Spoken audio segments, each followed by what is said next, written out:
पाप ताप दैन्य जाय उठा उठी झालिया भेटी हरिदासाची ऐसे बळ नाही यानिकाची अंगी तीर्थ जगीदार चरणीचे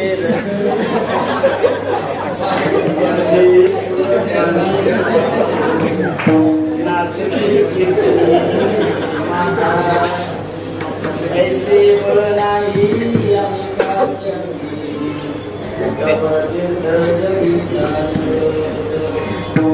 भवतरा वया उत्तम हे नाव विजोनी दिसपावात काही ऐसे बळ नाही अनेकाचे अंगी तपतीर्थ जगी दान तुका म्हणे मना झाले समाधान देखिल्या चरण वैष्णवांचे ऐसे बळ नाही अनेकाचे अंगी तपतीर्थ जगी दान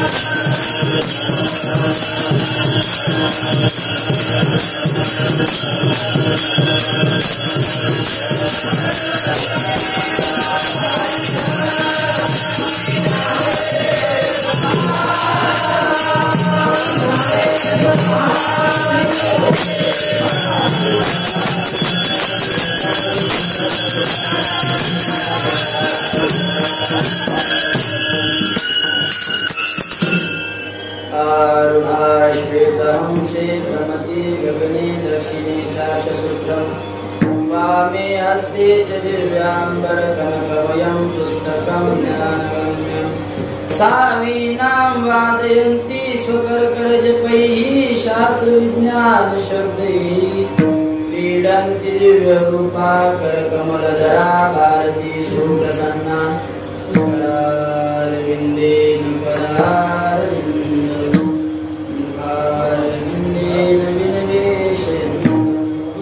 वटस्य पत्रस्य कुटीशयानं बालं कुन्दं मनसा स्मरामि समचरण सरोजं सान्द्रलीलाम्बुधावं जगन्नीतपाणिं मण्डलं तरुणतुलसीमाला कन्धरं कन्दनेत्रं सदयधवलासं विठ्ठलं चिन्तयामि पांडुरंगा करू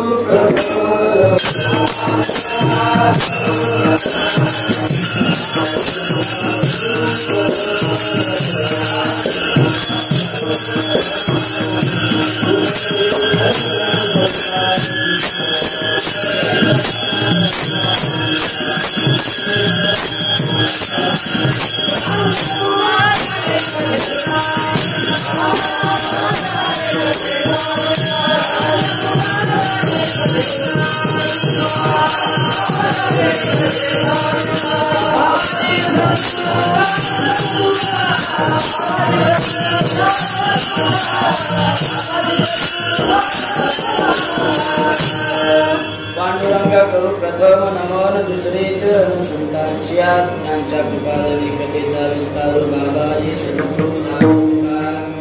नमो विशदबोध विदग्धा विद्यारविंद प्रबोधा पराक्रमेंद्रदा विलासिया नमो चित्त चकोर चंद्रात्मानुभव नरेंद्रा श्रुतिसार समुद्रा मनोतमथा जयाचे केल्या स्मरण होय सकळ विद्याचे अधिप्रवृत्तीचे नमो श्री चरण श्री गुरुजी देवस्तारुण्याला ओम नमो ज्ञानेश्वरा करुणा करा दयाळा तुमचा अनुग्रह पावन झालो चराचरी जय जय सद्गुरु गजानना रक्षक तुझी भक्तगणा निर्मल तू परमात्मा तू सर्वप्रभात गजानन मनोजवं मारुततुल्यवेगं जितेन्द्रियं बुद्धिमतां वरिष्ठं मातातुल्यं श्रीरामदूतं शरणं प्रपद्ये चरण सरोज रज निज मुखर सुधारे वरण उर रघुवर विमल जसोदाय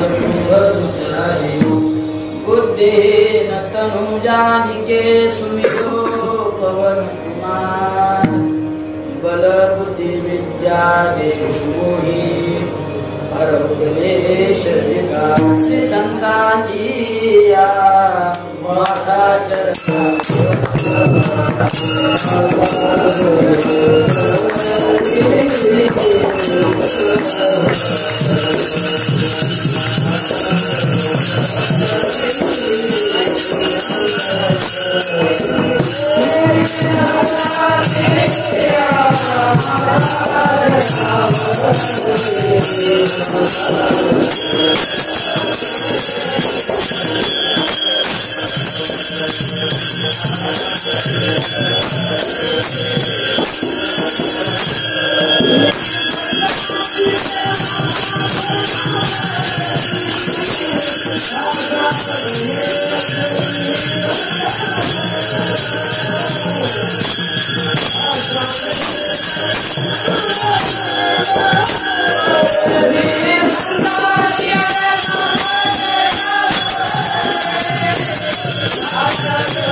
सेवेला की सेवक झालो तुमच्या चरणा स्वामी तुया देवा यावे नकारा हे विठ्ठल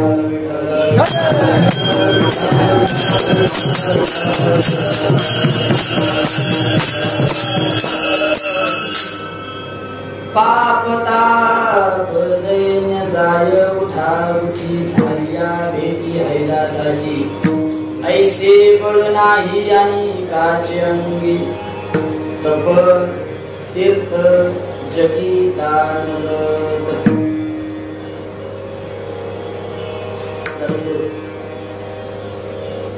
4 वर्षाच्या प्रॅक्टिस होती कीर्तन महोत्सव या सोहळ्यामध्ये परंपरेनं किंवा हजेरी क्रमांकानं माझ्यावर आलेली सेवा या सेवेमध्ये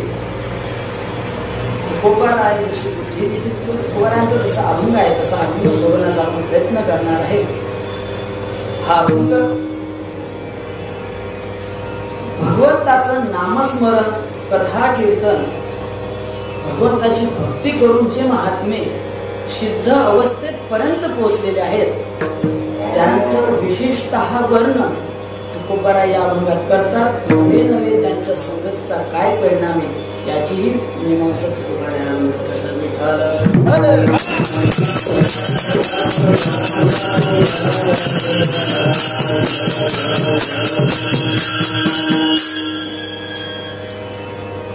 चौथं वर्ष म्हणजे आम्ही 2017 मध्ये बसलो होतो. आषाढी वारीच्या वेळेस आलो चातुर्मासाला बसलो. तिथपर्यंत हा अखंड व्याकरण मराठी व्याकरण नंतर संस्कृत मध्ये पहिलं म्हणजे विष्णू सहस्रनामाची संहिता तदनंतर ज्ञानेश्वरीच्या ओव्यापासून या तिन्हीची कडी तर आजच्या कडीपर्यंत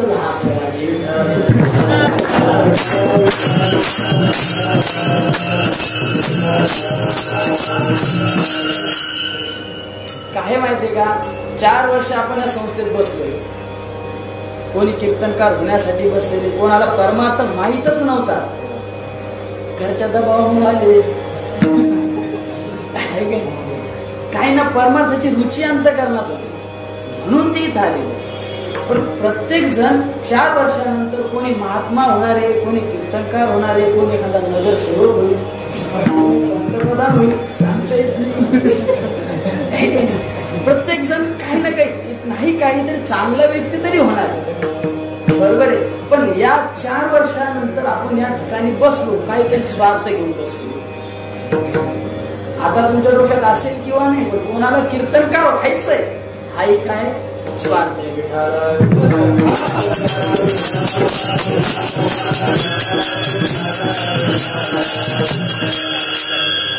काय माहितीये का, प्रत्येक माणूस कोणतीही घटना असो, तो पुढचा कसाही असो, तो चांगलं कर्म करत असेल नसेल, फक्त आपला स्वार्थ, कसं दुसऱ्याची दाढी चेतून आपली पिढी असं माझं स्वार्थ सांगतात. मग आता तुकोबाराय या अभंगात असं सांगतात की बा तुम्ही प्रस्तावनेच्या वेळेस ज्या अभंगाचं चिंतन करायच्या अगोदर जे अभंगाचा एक सरळ अर्थ सांगितला की बा भगवंताची भक्ती करून जे सिद्ध महात्मे झालेले त्यांच्या संधीचा परिणाम बरोबर. तर ते सिद्ध महात्मे झाले हे नक्की आहे. त्यांनी साधना काय केली, अहो त्यांनी साधना करू सकाळी 4 उठून काकडा घेऊ द्यायला बरोबर आहे, नंतर गाथा पारायण गीता पारायण जे असेल ते करू, पण त्या संगतीचा आपल्याला काय फायदा आहे, हा फायदा पाहिले मंदोपी न प्रवर्तते. काय म्हणते का, तुमची ज्यावेळेस एखादा विचार कार्य करणार आहे तुम्ही, पण एखादा मूर्ख असला पण जर फायदा नसला ना तू तिच्यात कार्य प्रवृत्त होत नाही. आता आपण शून्य माणूस आहे, संतांच्या संगतीला आपला काय फायदा आहे हे आपल्याला बघायचं. संतांच्या संगतीला अनेक फायदे भरपूर सांगितलेले. तुकोबाराय या अभंगात जे सांगतात ते फायदे आपल्याला काय करायचे पाहायचे. अहो एखादा व्यक्ती असणार कोणीही असो, त्याच्याजवळ तुम्ही साधं एखाद्या व्यावहारिक गोष्टीसाठी जरी गेले, 4 रुपये घ्यायचे पण 1 रुपयाचा फायदा होत असेल, ते एखादा जातो 4 रुपये देऊन चिल्लर नसली तर 5-7 रुपये तरी हातात परत 1 रुपयाचं काय केलं तुम्ही फायद्यासाठी तिथपर्यंत. मग या ठिकाणी संतांकडून संतांच्या संगतीचं आपल्याला काय फायदा होणार आहे, नवे तो फायदा लौकिक असणार आहे का परमार्थिक असणार आहे. कारण संतांच्या संगती गेले तर समजा गेलो आपण एखाद्या संतांच्या संगती 4 वर्ष सुटले, एखाद्या संतांनी दिले 1.5 लाख रुपये, वापरू काय करतो आणि चालू देतो.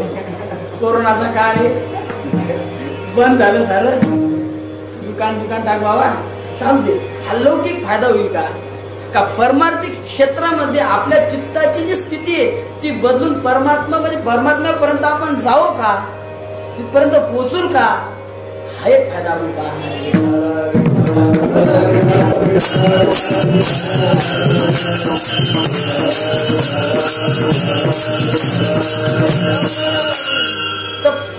लौकिक फायदा संतांजवळ गेला होत असेल नसेल, तुमच्या प्रारब्धाच्या अनुकूलतेनं तो तुम्हाला पदरात पडणार आहे. पण आपल्याला तुकोबाराय जे ते परमार्थिक आहे, आणि परमार्थिक आपल्याला काय फायदा होतो किंवा काय फायदा लोकांना झालेला आहे हे तुकोबाराय अभंगाच्या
बाप ताप दैन राय उठा उठी झाली या भेटी हरिदासाची. तुकोबारायांनी याच्यात फायदा सांगितला आपल्याला. बाप ताप दैन्य उठा उठी झाली या भेटी हरिदासाची. या हरिदासाची भेटी झाली तर तुमच्या पाप ताप दैन्य याची उठाउठी झाली. लवकर झाली. हरिदासाची भेटी झाली. आता आपण नुकतेच परमार्थात शिरलोय. तर हरिदासांची भेटी झाली. पण हे जातात कसे? महत्वाचं पहिल्यांदा म्हणजे हरिदासांचीच भेटी झाली तर हे जातात. हरिदास म्हणजे काय? समानार्थी हरिदासाला शब्द आहेत. भक्त, संत, महात्मे, देवाची अनन्य सेवा करून जे भगवंताच्या प्राप्तपर्यंत जातात, भगवंताला प्राप्त होतात, ते हरिदास. हरिदास म्हणजे सरळ सरळ भक्त धरा, संत धरा, आपल्यासारखे म्हणजे आपल्यासारखे नाही, मोठे मार्ग कीर्तन करतात आपण केला. आणि तर हे हरिदास. ते हरिदास केव्हा आहे? हरिदासाची भेटी झाली. या पाप ताप दैन्य कसं जाईल? पाप म्हणजे काय, ताप म्हणजे काय, दैन्य म्हणजे काय, ते उठाउठी कसं जातं याचं चिंतन आपल्याला करायचं. पण दिमागावर लोड न येतात. हरिदास म्हणजे काय की जे हरिदास, हरीचे दास. विचार म्हणजे हरीचे दास. दास म्हणजे काय? सेवक, चाकर, नोकर म्हणजे दास. हरीचे दास म्हणजे हरीला जे अनन्य दास म्हणून, चाकर म्हणून. कसं मालकान काही काम सांगितलं, कुठे रे आलोच, शेतात जायचं, आलोच. हे काय झालं? अनन्य झाले. त्यांना सेवेला अनन्य झाले, त्यांना अनन्य झाले. मग जे हरीला अनन्य हरिदास आहे ते कसे असतात? ते हरीचे दास म्हटल्यानंतर ते देवाची काय करतात? ते कथा करतात, कीर्तन करतात. त्यांचं कथा कीर्तन करून हे शरीर जे ते पवित्र होतं. पण कथा करून त्यांचं शरीरच नाही तर वाणी पुण्यवंत होते, आहे का नाही? पण ते हरिदास केव्हा? जो वदे अच्युत सर्व पवित्र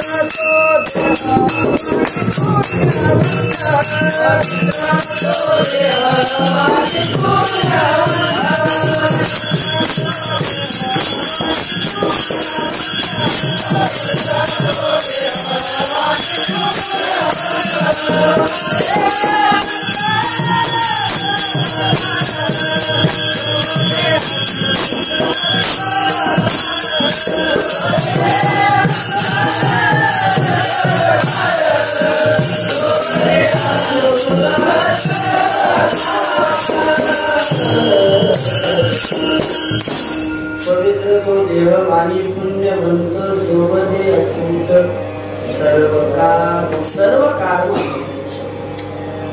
जो भगवंताचं नेहमी चिंतन करतो सर्व काळ. नरसिंहाची धंदा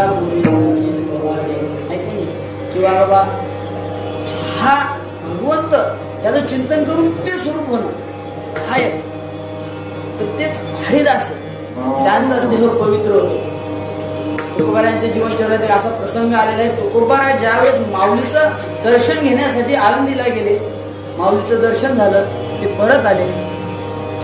कोणतरी चिमण्या पक्षासाठी दाणा टाकलेले होते, पक्षी दाणे टिपत होते. तुकोबाराय तिथून गेले आणि त्या तिथून गेल्यानंतर, आता मी विदर्भातला काही शब्द घ्या करून, तर तिथून गेल्यानंतर तुकोबाराय ज्यावेळेस चालले तिथून तर ते पक्षी उडाले.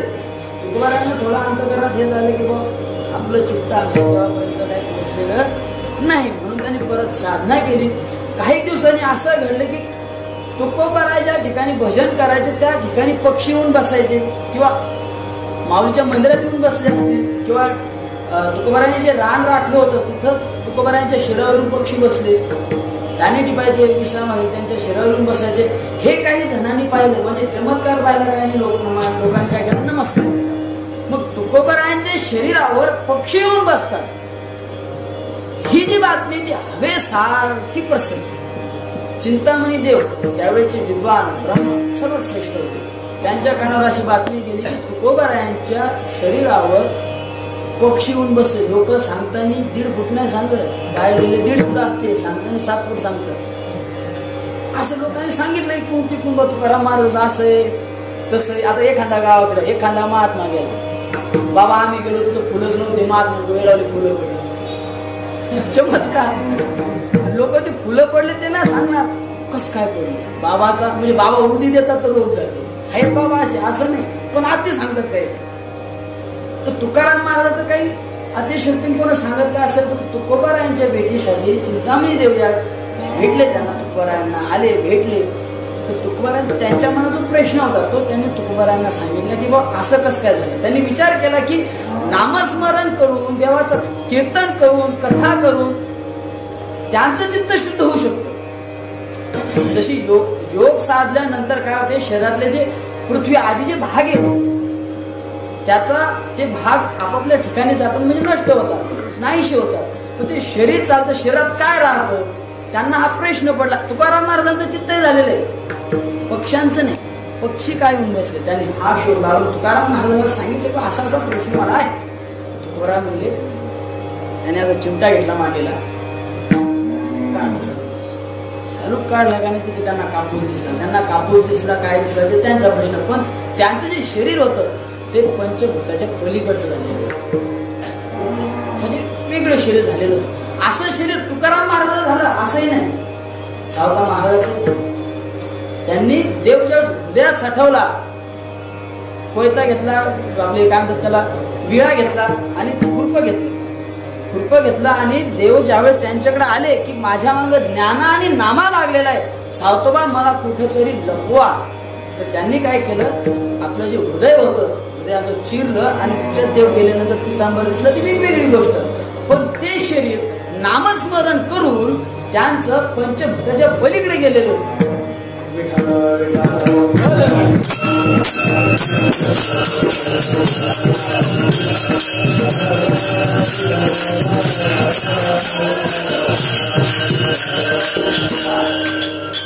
आता तुकाराम महाराज तुमच्या लक्षात येऊ का नाही, सावता महाराजाचा आला असं. सावता महाराजाचं शरीर नाही राहिलं. मग बरं, आता शरीरात संबंधी तुम्ही सांगितलंय आहे का नाही, त्यांची वाणी पुण्यवंत आहे. वाणी पुण्यवंत म्हणजे काय, पुण्यवंत व्हावे, गीता सज्जन म्हणजे संतांची नावे घ्या, तुमची वाणी पुण्यवंत होती, त्यांचा देह पवित्र झाला, वाणी पुण्यवंत झाला. त्याचं फळ काय, म्हणजे त्यांनी कोणची साधना केली, सर्व काळ अच्युताचं काय केलं, स्मरण केलं, गायन केलं.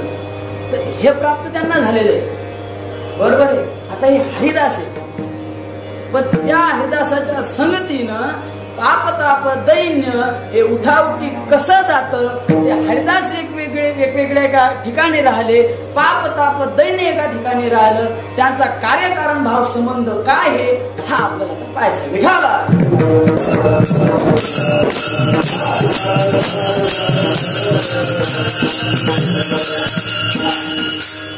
लोड नका घेऊ. कार्यकारण भाव संबंध म्हणजे हा शब्द वापरला म्हणजे टेन्शन नाही. कार्यकारण भाव टाकायचा, संबंध धरायचा. संबंध काय लोड नाही. तर बघ, हरिदास ज्यावेळेस तुम्ही ज्याचे आपण एक दृष्टांत पाहिलेलं आहे, ज्यांनी ऐकलेलं आहे त्यांना माहिती, ज्यांनी नाही ऐकलं त्यासाठी पण सांगतो. ऐक, अत्तराचा दृष्टांत दिला, अत्तराच्या व्यापाऱ्याचा दृष्टांत दिलेला किंवा अत्तराच्या व्यापाऱ्याजवळ जर आपण एखाद्या वेळेस बसलो तर आपला त्याचा व्यापाराशी काही संबंध नसतो. तो कितीचा करतो, काय करतो, त्याला किती प्रॉफिट आहे, किती घाटा आहे, तोटा आहे, आपल्याला काही संबंध नाही. फक्त त्याच्या ठिकाणी आपण ज्यावेळेस बसतो त्यावेळेस आपल्याला तो सेंट अनुभवायला भेटतो. तो सेंट आपल्याला काय होतो, अनुभवायला भेटतो. जसं एखादं चाललं शहर किल्ले बाबाच्या नाकाशी,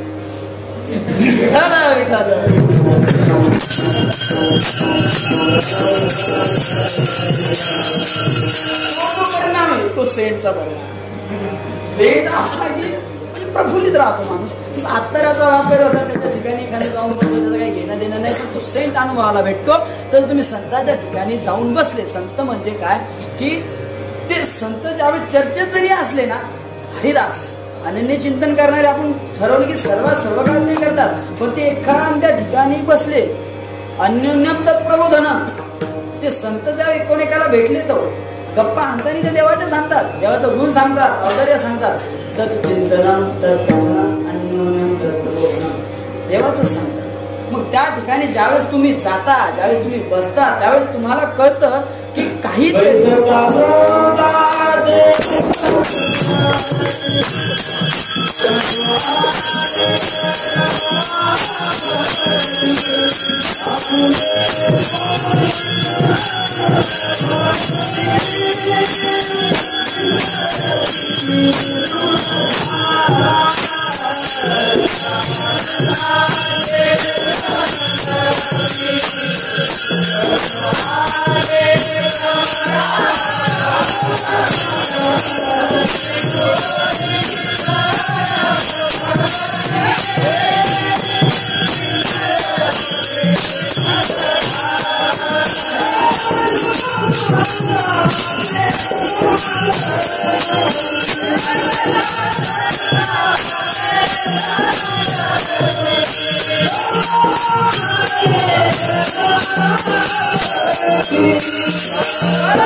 संताची संगती कळो आले कमळावती. आपले कोणी संगती? देह आपला नाही. पंचकोशापासून आपण भिन्न नाही. आपलं काय आहे का? काहीच नाही. देह नाही. डोळे म्हणा तर डोळे लावून घेतले तर बाकीचं आठवडे डोळेही नाही. म्हणजे आपलं कोणीच नाही. एक विषय म्हणजे संताची संगती बसता. संत कळले म्हणून नाही, संताची संगत, त्यांच्या ठिकाणी बसलो, संताची संगत झाली, त्यांच्यासोबत राहणं वास झाला, त्यावेळेस ते आपल्याला कळालं. एक तर विषय म्हणजे संताची संगत जी तीच कठीण. चंद्रामृत सुखे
चंद्रामृत सुखी सेवी रवी असता जाता दैवी कार्य केला सागर तलवीर परित्या साधूची भेटी न होईल का? या साधूची भेटी इतकी दुर्लभ सांगितलेली आहे, काही होईल साधूची भेटी होईल का? नाही.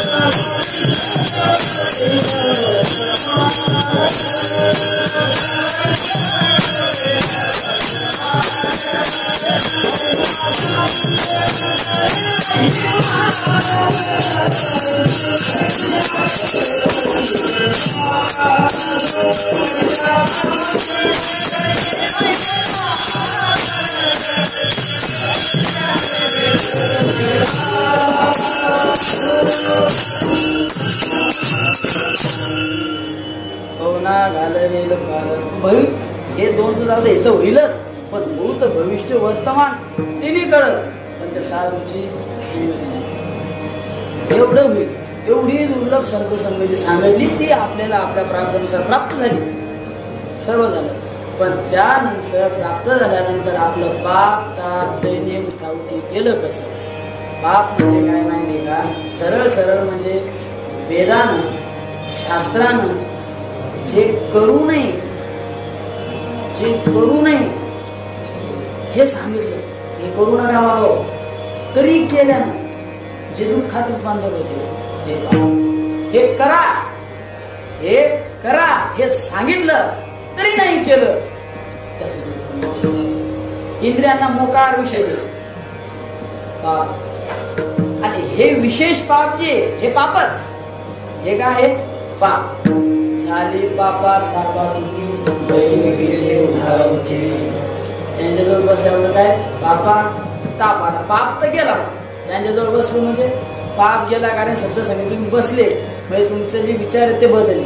जे करायचं नाही तुम्ही ते करणार, जे वेदांत करायचं नाही सांगितलं ते नाही करणार, जे सांगितलेले ते करणार. जे आले जागेवर तुम्ही ताप, आध्यात्मिक ताप, आधी भौतिक ताप आणि आधी दैविक ताप, हे तिन्ही ताप ज्याला आहे ते शरीराला. आध्यात्मिक ताप असो, आधी दैविक ताप असो किंवा आधी भौतिक ताप असो, हे तिन्ही ताप जे ते शरीराला समजले. आता राहिलं दैन्य. दैन्य म्हणजे काय की बाबा इच्छित फळ आपल्याला प्राप्त करून घ्यायचं, पण ते प्राप्त नाही झालं तर जी दीनता येते ते दैन्य. ते काय दैन्य म्हणजे काय बाबा, एखाद्या ठिकाणी आंबा ठेवलेला आहे तो पाहिला, तो आंबा काय केला आपण पाहिला, आंबा घ्या नारळ घ्या पाहिला, वातावरण केलं, तू कोपरा सांगा, तो कोपरा सांगा, गाईड लक्ष ठेवा फक्त. त्या टायमाले आंब्याला हात लावा, चिकून पाहावं, जी झाली दीनता. घेता येत नाही, टाकता येत नाही.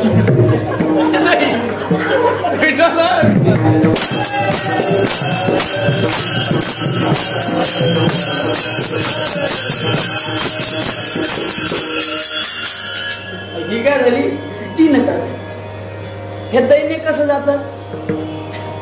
हे दैन्य संतांच्या संगतीत गेलं म्हणजे कसं जातं? ज्यावेळेस तुम्ही संतांच्या संगतीला बसता त्यावेळेस ते काय करतात, त्याचं चिंतन करतात, ब्रह्मास्मी हो किंवा देवाचं चिंतन करतात. मग आपण त्या याच्या पलीकडचा विचार करतो की आपण विचारले नाही, आपण काहीतरी वेगळे, मग त्याला मी परमात्मा आहे. परोक्ष ज्ञान अपरोक्ष ज्ञान हे होतं. सरळ सरळ ज्ञान काय होतं? त्याला होतं ज्ञान. हे ज्ञान त्याला झालं की त्याला कळतं की मी विचारला नाही. म्हणजे दीनता जी आहे ती शरीराच्या ठिकाणी, बरोबर आहे, शरीराच्या ठिकाणची दीनता गेली, पण ती जाती कशी? उठावती, चल लावता गेली. ठीक आहे, दीनता संताच्या संगतीने. अहो संताच्या संगतीने दीनता गेली, बर दीनता गेली, पण या ठिकाणी असाही प्रश्न निर्माण होऊ शकतो की दीनता दैन्य म्हणजे प्रारब्धाचा भोग होऊ शकतो, है का नाही? एका जनार्दनी भोग प्रारब्धाचा, हरिकृपे त्याचा नाश झाला, हरिकृपे त्याचा नाश झाला, बरोबर आहे, है का नाही? पण प्रारब्धाचा भोग, भोग म्हणजे काय? सुख दुःखाचं जे ज्ञान ते काय? भोग आहे. सरळ सरळ भोग म्हणजे सुख दुःखाचं ज्ञान. तुम्हाला एका चटकन सांगू का? रामानंदी गोष्टी सांगू का?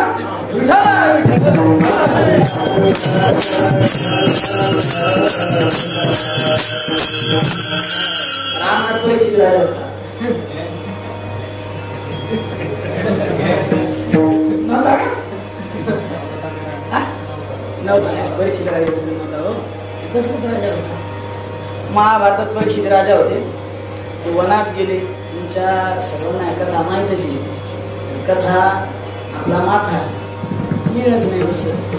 तर परीक्षित राजा गेले, त्यांनी त्या ठिकाणी त्या साधूला, त्या महात्म्याला पाणी मागितलं. त्यांची अवस्था, ते तपकट होते, काही करत होते, ते देवासोबत तल्लीन झालेले होते. पण त्यांचा अपमान करावा म्हणून त्याने सर्प उचलला, त्यांच्या गळ्यात घातला. महाराज ते वृत्तीवर नव्हते, त्यांची जी वृत्ती आहे ती देवापर्यंत पोहोचलेली होती. मग त्यांनी त्या वृत्तीचा जो आहे, त्या वृत्तीचा ज्यावेळी ते देहावर असले तर काय होणार, त्यांना दुःख होणार की माझ्या गळ्यात सर्प टाकला, राजानं टाकला, दुःख दुःखाचा संबंध कुठं, ज्यावेळेस तुमच्या प्रारब्धामधलं पुण्य फलद्रूप होतं, पुण्य तुमच्या प्रारब्धातलं पुण्य ज्यावेळेस फलद्रूप होतं, काहीतरी देण्यासाठी होते, त्यावेळेस मंत्र्याने हार घातला तर जे होते ते सुख. आणि ज्यावेळेस तुमच्या प्रारब्धातलं दुःख फलोन्मुख होते, त्यावेळेस एखाद्या रस्त्यावर चपला हाणल्या, ते जे दुःख होते ते तुम्ही जाणता स्वतःकडे वळून घेता, ते म्हणजे भोग. तो काय भोग हा तुम्ही तुमच्या शरीराकडे वळून घेतला तर त्यामुळं तुमच्या शरीराच्या संबंधी जे पाप तापतयने ते निघून जाते संत भेटीनं. मग त्या परीक्षिती राजाने ज्या साधूच्या अंगावर सर्प टाकला त्यावेळेस ते त्यांची चित्त जे होते ते भगवंतापर्यंत पोहोचलेलं होतं. त्यामुळे त्यांनी त्या सुखाचा, त्या दुःखाचा जे काही असं त्याचा स्वतःकडे घेतला नाही, पण हे त्यांनी घेतलं नाही त्यांच्याकडं. मग त्या संत संगतीनं आपलंही पाप तापतयने जातं, पण ते जात जगात अशीच काही वस्तू आहे काय, याच्या 3 in 1 म्हणजे पाप ताप दैन्य, हे 3 झाले. हे झाले 3, त्याला घालवणारे एकच व्याचित झाले, काय संत संत. मग 3 in 1 असं दुसरं काही आहे का, नाही. पण काही नाही का, असंही नाही, आहेत. पण ते काय आहेत त्यांच्यात नाही का, अभंगाच्या पैसे बळ नाही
सरळ सरळ नाही, तुकाराम महाराजांना सांगितलं नाही तर नाही, संपलं. लावा नाही पण का नाही तप करायचं असलं की मला तुम्हाला तितकं आयुष्य लागेल त्यानंतर तुम्ही तप करणार. विश्वामित्रांत तप केलं पण ते निर्णय नाही बसला त्याच्या 3 in 1 नाही. तप जर केलं तर तुमचं काय होईल बाबा, पाप जाईल, ताप जाईल, दैन्य जाईल, याचे काय आहे का गॅरंटी का नाही.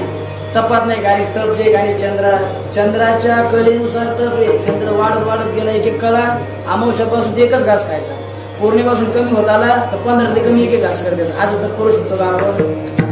जे करणार ते करणार, आपण तर नाही करू शकत नाही. तपही करू शकत नाही, एका पायावर उभे राहू शकत नाही. बरोबर आहे.